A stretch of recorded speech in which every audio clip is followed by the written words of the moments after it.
Looking at the 3D smile frame lines, the pink vertical lines represent the interproximal contact area of every unit.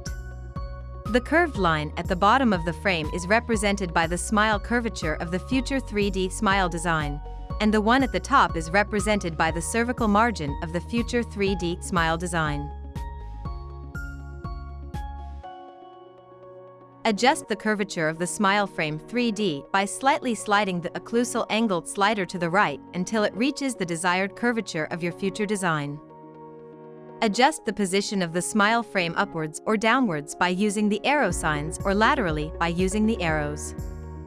Use the position commands to move the entire smile frame down, up, left, or right.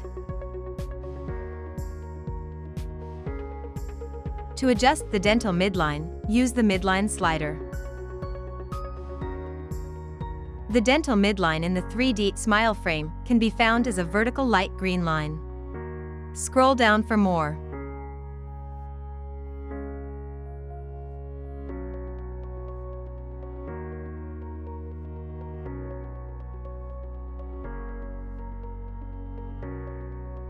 To adjust the height, select the height slider, and to change the proportions of the future 3D teeth templates, use the proportion slider.